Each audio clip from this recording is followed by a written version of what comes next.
Bonjour les amis, fans de l'Olympique Lyonnais, bien dans cette vidéo où je vais essayer de faire le point sur les différents dossiers mercato du moment. Attention, pas de scoop, pas d'infos incroyables, simplement, on va dire, vous donner un petit peu la tendance sur des dossiers un peu chauds, débunker certaines choses, et puis essayer de voir si certains transferts font sens ou non.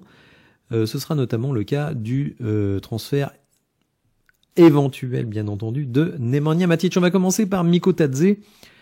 Vous le savez, le Galatasaray est à fond sur Mikotadze, ne cesse d'envoyer des propositions. Le joueur n'est pas intéressé. Et en fait, ce qui a pu alimenter la rumeur sur Mikotadze partant à Galatasaray, c'est que il y a eu une rencontre entre l'Olympique Lyonnais et Galatasaray. Mais pas du tout pour parler de Mikotadze, mais tout simplement pour parler de Wilfried Zaha. D'ailleurs, c'est ce qui nous est dit dans cet article d'Olympique et Lyonnais. Eh bien, le joueur n'était même pas au courant de cette rencontre entre les deux clubs, donc vous le voyez, rien à voir. Alors c'est sûr que Galatasaray reste très intéressé par le joueur, mais lui n'a pas du tout l'intention d'aller là-bas. Et comme je l'ai expliqué dans ma vidéo d'hier sur les finances qui s'améliorent, on ne voit absolument pas pourquoi l'OL irait transférer un joueur qui est en train de décoller sous nos couleurs et qui sera le remplaçant naturel d'Alexandre Lacazette. Après, je vous dis pas que si une offre à 60 millions arrive, on va pas dire oui, hein. Mais en tout cas, vu l'ordre de grandeur des offres qui sont pour le moment, on va dire entre 17 et 25 millions, il en faudra beaucoup plus pour convaincre le joueur de partir et pour l'OL de le laisser partir. Donc voilà pour le dossier Mikotadze. Merci au site Olympique et Lyonnais de nous avoir apporté cet éclairage. Alors ce n'est pas sur le site mais dans l'émission TKYDG que Razik Brick nous a informé qu'il y avait bel et bien des offres pour Saïd Benrahma. Vous savez que Thiago Almada a désormais de très fortes chances d'intégrer l'effectif de l'OL, donc ça fait quand même un petit peu trop de monde à un poste voisin. Almada joue surtout à gauche, il peut jouer numéro 10. Dans ce rôle-là, on a déjà Malik Fofana. En numéro 10, on a Ryan Cherki, évidemment. Et donc Razik nous a dit qu'effectivement, il y avait des offres d'Arabie Saoudite ou au moins des pays du Golfe pour Saïd Benrahma. Alors, quelle est son intention à lui? Je ne sais pas. Ce qui est sûr, c'est que c'est un des très très gros salaires de l'équipe. Bon, il a une valeur marchande aux alentours de 10-12 millions grand maximum. Mais bon, vous le savez, il va avoir 30 ans, ou il les a peut-être déjà. Donc signer un dernier gros contrat en Arabie Saoudite pour toucher le pactole, je pense que ça se discute. Pour l'OL, une indemnité de transfert, mais surtout une grosse économie de salaire et surtout faire de la place à Thiago Almada. Donc c'est quelque chose qui me paraît tout à fait crédible. Est-ce que ça va se faire? Évidemment, c'est toujours les aléas du mercato. Alors, on parlait d'Almada, justement. Figurez-vous que l'Atlético Madrid a proposé, selon Foot Mercato et d'autres médias, environ 20 millions d'euros pour Thiago Almada. Et ça a été très très long de convaincre John Textor qui a refusé ces approches. Bon, là aussi, si des offres très importantes, quand je dis très importantes, c'est plus de 30 millions arrivaient, peut-être qu'on réfléchirait du côté d'Eagle. Mais pour le moment, non. Thiago Almada va arriver à l'Olympique Lyonnais. Peut-être pas que lui, ça dépendra évidemment de l'appel de la DNCG. D'ailleurs, je suis un peu agacé vis-à-vis des journalistes, c'est pas la première fois, parce que j'ai quand même voulu me rendre compte par moi-même, puisque les journalistes disent les appels des décisions de la DNCG, ça ne marche jamais. Toutes les décisions sont confirmées. Eh bien, je suis allé voir les décisions. Elles sont publiées et je peux vous dire que ce n'est pas vrai.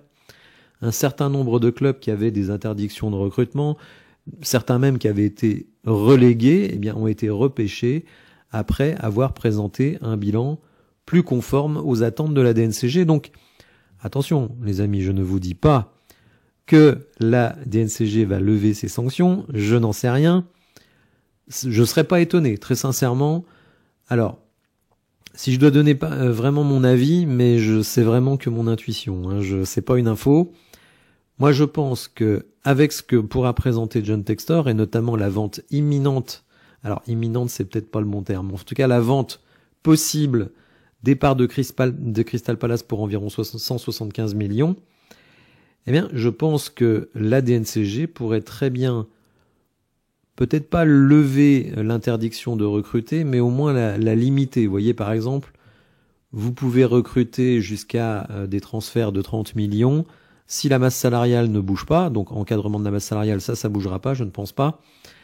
Mais si vous transférez un joueur, par exemple, on transfère Benrahma, on transfère Maxence Cacré, bah vous pouvez recruter pour 20 millions. Voilà, ça c'est mon point de vue. Hein. Je n'ai aucun élément pour l'étayer. C'est juste une intuition, ça vaut ce que ça vaut.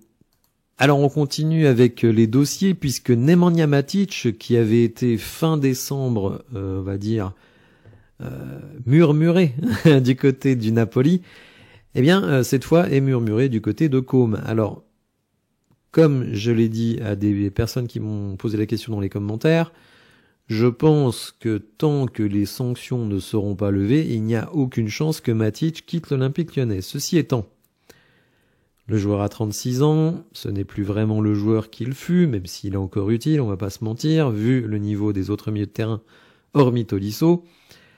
Mais, et ça c'est très important, si vous ne pouvez pas recruter, vous affaiblissez non seulement l'équipe, mais aussi effectivement votre milieu de terrain. Par contre, l'été prochain, si des clubs italiens veulent Matic, là je pense que ça va se faire, tout simplement parce que l'OL ne peut pas continuer à assumer un salaire pour Matic équivalent à celui de Lacazette.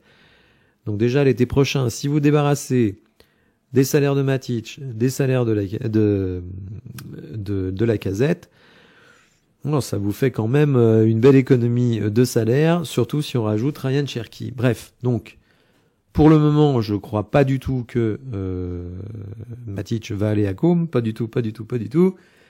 Mais, si les sanctions sont levées, ça devient un petit peu plus crédible, parce qu'à ce moment-là, vous pourriez recruter.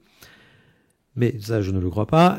Par contre, effectivement, l'été prochain, là, honnêtement, ça vaudrait le coup pour nous.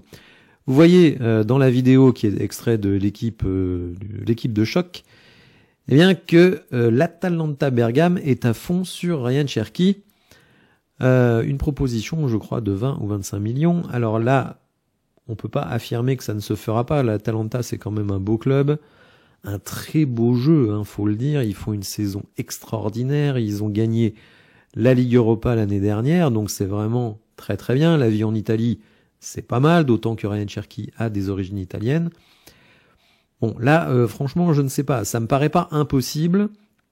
Là encore, si vous recevez Thiago Almada, à ce moment-là, eh bien, Benrahma ne partirait pas et ce serait peut-être Ryan Cherki. Mais je pense que 25 millions, ce sera sans doute insuffisant.